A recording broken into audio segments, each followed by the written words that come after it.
Pada sesi kali ini kita akan mendiskusikan mengenai Web API. Apakah itu Web API dan bagaimana Web API dalam pengembangannya dapat bermanfaat untuk pengembangan web? Mari kita mulai.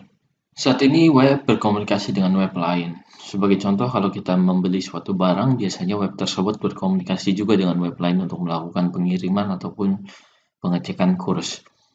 Dan kemudian komunikasi web saat ini biasanya menggunakan media yang kita sebut dengan middleware ataupun web services. Middleware pun sudah lahir sekitar 16 tahun yang lalu dan itu bahkan lebih, dan itu sudah banyak digunakan di banyak teknologi web modern saat ini. Permasalahan dalam komunikasi web yang terjadi adalah kebutuhan middleware membutuhkan infrastruktur tersendiri, entah itu domain tersendiri, entah itu membutuhkan hardware tersendiri, dan proses konfigurasi yang kompleks. Memang kita bisa menyatukan antara web dengan web service atau middleware yang kita buat, tetapi konfigurasi yang kompleks terkadang membuat kita memisahkan antara service dengan web yang kita buat. Selain itu, komunikasi web, dalam hal ini web service, itu masih memiliki isu performa, dengan berjalannya lebih lambat dibanding kita berkomunikasi langsung antara satu web dengan web yang lain. Lalu, apabila di teknologi ASP.NET, apa saja yang memfasilitasi komunikasi antara web dengan sistem yang lain? Saat ini kita memiliki 3 teknologi yang bisa kita gunakan. Yang pertama web service, yang kedua WCF, dan yang ketiga web API. Setiap konfigurasi, setiap teknologi memiliki konfigurasi yang berbeda. Sebagai contoh, web service didesain untuk mendukung komunikasi SOAP, Simple Object Access Protocol. SOAP adalah sebuah protokol yang mendiskusikan bagaimana sebuah pesan bisa dikirimkan dari satu middleware ke klien, dari satu web service ke web service yang lain ataupun ke klien. Komunikasi yang digunakan adalah menggunakan protokol HTTP. Secara konfigurasi dia cukup simpel, tetapi kelemahannya adalah menggunakan XML, sehingga cukup berat dan cukup lambat dibanding teknologi yang lahir setelah itu. Setelah itu, lahirlah teknologi yang disebut WCF. WCF bukan hanya bisa berkomunikasi dengan web service menggunakan SOAP, tetapi juga dia mendukung REST teknologi. Dia bisa bekerja di TCP dan Namepipe, selain juga HTTP, dan yang paling menarik dia bisa di-host bukan hanya di web server, tetapi juga bisa di-host di Windows dan di-host di sebuah aplikasi. Sehingga kita bisa membuat middleware yang portable dari sisi pengembangannya. Namun masalahnya adalah konfigurasinya cukup rumit. Kita harus mengkonfigur bagaimana keluaran WCF tersebut dan sebagainya. Sehingga beberapa orang mengatakan untuk beberapa skenario WCF ini terlalu overload, terlalu banyak sekali pilihan, terlalu banyak hal yang harus dilakukan. Dan yang terakhir adalah Web API. Web API ini bentuk penyederhanaan dari WCF yang hanya mendukung REST. Dia berkomunikasi dengan HTTP, dan dia bisa di-host di web server dan application. Konfigurasinya sederhana, tapi memiliki output yang sama dengan kemampuan WCF. Hanya saja kelemahan Web API ini hanya bisa berkomunikasi dengan gaya REST. Sehingga dengan kata lain, teknologi-teknologi web sebelumnya yang menggunakan SOAP tidak bisa berkomunikasi dengan Web API kecuali Anda menambahkan suatu fungsi tertentu. Mari kita lebih dalam memahami Web API. Web API dikembangkan di atas platform ASP.NET Framework. Web API menggunakan konsep arsitektur MVC, sehingga sangat kompatibel dengan ASP.NET MVC. Web API didesain untuk menghasilkan RESTful service yang fokus untuk akses ringan untuk berbagai perangkat. Sehingga perangkat seperti mobile, IoT, atau yang lain bisa menggunakan teknologi Web API untuk komunikasinya. Dan Web API bisa melekat di ASP.NET MVC, sehingga kita mungkin tidak memerlukan arsitektur tambahan atau infrastruktur tambahan untuk memikirkan Web API ini di mana di host. Pada Visual Studio, Web API memiliki template tersendiri yang disebut template Web API. Pada saat kita memilihnya, maka otomatis Visual Studio akan memilih Web API dan MVC, karena MVC dibutuhkan untuk Web API. Kalaupun Anda menggunakan Empathy template dan juga Webform, Anda juga masih bisa menggunakan Web API dengan cara mengklik pilihan yang terdapat di sini. Lalu, kapan kita menggunakan Web API, kapan kita menggunakan Web Service? Jika kita berfokus untuk pengembangan aplikasi komunikasi antar web ataupun komunikasi antar web dengan klien yang menggunakan resource yang mungkin terbatas, maka web API ini bisa menjadi pilihan.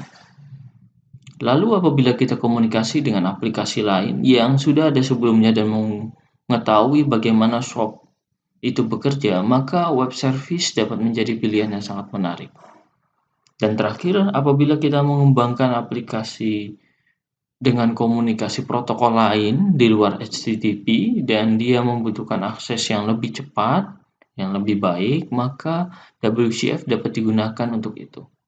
Apalagi beberapa fitur seperti messaging, routing, transaction sangat mudah dilakukan di WCF. Jadi mari kita simpulkan sesi teori kita kali ini. Pertama, ASP.NET Web API adalah teknologi komunikasi yang dapat memfasilitasi komunikasi antara satu web dengan web yang lain menggunakan standar HTTP. Selain Web API, terdapat juga pilihan yang lain sesuai dengan kebutuhan kita, seperti ASP.NET Web Service ataupun WCF. Ini adalah referensi lebih lanjut yang bisa rekan-rekan perhatikan dan rekan-rekan baca untuk lebih memperdalam Web API. Untuk memperkenalkan sesi Web API, kali ini kita akan membuat sebuah demo untuk mengembangkan Web API di ASP.NET MVC dengan mengkonsumsi Web API yang ada dan juga membuat Web API yang baru. Mari kita mulai. Oke, di kesempatan ini kita akan membuat sebuah aplikasi web yang mengkonsumsi services yang berada di luar sana.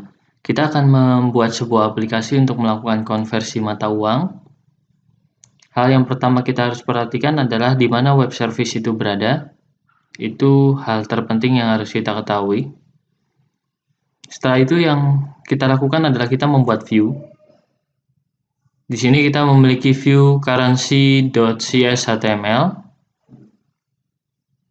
View ini berguna untuk melakukan pemanggilan metode atau tampilan antarmuka untuk melakukan pemanggilan metode. Kita di sini membuat beberapa dokumen dan untuk lebih mudahnya kita akan lihat dulu sebentar hasilnya. Di sini kita memiliki halaman currency dan di sini terdapat beberapa pilihan yaitu mata uang awal dan mata uang hasil konversi dan hasil konversinya. Dan di sini yang dilakukan adalah memanggil web service yang terdapat di luar Visual Studio ini dan lebih tepatnya berada di internet. Setelah kita membuat sebuah view, berikutnya kita membuat sebuah controller. Controllernya di sini kita buat dengan nama home controller. Ini adalah controller utama. Di sini kita membuat sebuah metode dengan nama currency dan di dalamnya terdapat berbagai macam variabel sebagai contoh mata uang untuk menyimpan collection dari mata uang. Kemudian kita juga menambahkannya ke dalam viewback. Dan kalau rekan-rekan ingin bertanya apa itu viewback, viewback adalah suatu teknik untuk mengambil data dictionary secara dynamic. Di sini kita menampilkannya, jadi baik tampilan yang pertama maupun tampilan yang kedua, dalam hal ini mata uang awal dan mata uang konversi, semuanya mengarah ke collection yang sama. Berikutnya kita melakukan pengecekan, dan ini adalah web API yang kita akses. Ini adalah web service yang kita akses dan berupa HTTP. Kemudian kita menggunakan teknik request response. Dari hasil responnya kita ambil ke dalam viewback untuk ditampilkan. Sesederhana itu kodenya. Dan kita sama sekali tidak melakukan hal-hal lain, kecuali saya berusaha juga menampilkannya di dalam halaman layout agar menunya tampil di sini currency. Itu cara mengkonsumsi web API atau web service. Lalu bagaimana membuatnya? Kita akan lihat di sesi selanjutnya. Oke, di demo kedua kita akan membuat sebuah web API dari awal. Pada dasarnya membuat web API sama saja dengan menggunakan atau membuat aplikasi web lainnya dengan membuat project kemudian memilih form web API seperti yang dijelaskan pada teori. Berikutnya yang kita lakukan biasanya dalam membuat web API adalah kita menyusun model. Di sini kita membuat sebuah model dengan nama produk. Anda juga bisa menghubungkannya ke database. Setelah membuat model, kita membuat sebuah controller. Di sini saya memiliki beberapa controller. Pertama adalah value controller. Value controller ini kita gunakan, kita turunkan dari API controller, merupakan basis dari web API. Kemudian value controller ini rekan-rekan bisa lihat, kita memasukkan data tersebut ke dalam API. Kita membuat beberapa data contoh, jadi rekan-rekan jika ingin menambahkan data, kita bisa menambahkannya dengan mudah dengan membuat modelnya. Kemudian kita bisa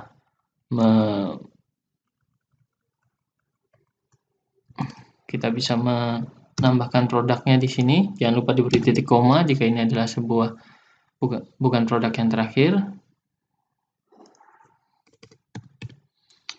Oke, di sini. Dan di situ kita juga memberikan sebuah akses untuk melakukan GET. Jika di HTTP mungkin rekan-rekan mengenal di GET protokol untuk mengambil beberapa produk, ini kita menggunakan GET. Kemudian kita juga bisa mengambil GET untuk produk tertentu, misalnya untuk ID-nya 3, 4, ataupun 5. Tergantung ID-nya ada tidak. Dan setelah itu kita bisa melakukan post. Post ini adalah untuk menyimpan suatu data dan seterusnya, put and delete. Kita hanya menggunakan get di sini. Untuk kode tutorial selengkapnya rekan-rekan bisa lihat di bagian modul yang ada. Jika value controller digunakan untuk menyimpan data dan memanggil data, maka home controller digunakan untuk menampilkan tampilan yang hendak kita tampilkan di sini. Kita memiliki beberapa action result, yaitu di sini kita menampilkannya dalam bentuk viewback seperti di demo sebelumnya. Dan yang akan kita lakukan adalah kita akan melakukan pencarian data dengan mengambil API.getProduct. Kalau kita lihat getProduct ini tidak lain, dia akan membaca bagian API dengan API/value/2 apabila kita menggunakan web API, atau apabila kita menggunakan ASP.NET MVC, kita cukup memanggilnya seperti ini. Ini adalah salah satu contoh dari hasil tampilan antarmukanya. Di sini untuk mengambil sebuah API, kita bisa memanggil API values untuk melihat seluruh nilainya. Anda bisa perhatikan ini adalah sebuah JSON yang bisa dipertukarkan, dan kita juga bisa memanggilnya di sini. Sebagai contoh, kita masukkan 3, maka kita akan memperoleh, dia akan mengambil API. Anda perhatikan sendiri agak tertunda karena dia harus mengambil API, dan maka akan keluar tampilan seperti ini. Demikianlah cara membuat web API. Untuk lebih jelasnya Anda bisa melihat di bagian tutorial dan kode contohnya. Sampai jumpa di sesi selanjutnya.